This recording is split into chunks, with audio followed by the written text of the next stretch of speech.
মুঘল সাম্রাজ্যের সংকট গোড়ার কথা। মুঘল সাম্রাজ্যের সংকট বুঝতে হলে কেন এই সংকট তৈরি হয়েছিল তা জানা দরকার। তার জন্য অর্থনৈতিক রাজনৈতিক পরিবর্তন লক্ষ্য করতে হবে। ঔরঙ্গজেবের শাসনকালে সাম্রাজ্য অনেক বড় হয়ে পড়েছিল এবং মনসব নিয়ে অভিজাতদের মধ্যে দ্বন্দ্ব শুরু হয়। সেই সময় মারাঠাদের মতো এক আঞ্চলিক শক্তির উত্থান হয়। এরা মুঘলদের সার্বভৌমত্বকে অস্বীকার করে। শিখদের সঙ্গে মুঘলদের সম্পর্ক তিক্ত হয়ে উঠেছিল। এতদিন ধরে মুঘলরা নিজেদের যে সর্বোচ্চ ক্ষমতার অধিকারী হিসেবে প্রতিষ্ঠিত করেছিল সেই ধারণায় আঘাত করা হয়। এই অধ্যায়ে মুঘলদের বিরুদ্ধে আঞ্চলিক শক্তিগুলির প্রতিরোধের কথা আমরা পড়ব।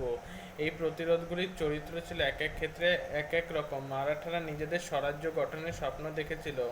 জাট এবং সতনামী বিদ্রোহ মুঘল আমলে কৃষি ব্যবস্থার সংকটের দিকটি তুলে ধরেছিল। আঞ্চলিক স্বাধীনতা এরা সকলেই চেয়েছিল, তবে এই আন্দোলনগুলিতে ধর্মীয় প্রতিরোধ বলা ঠিক নয়।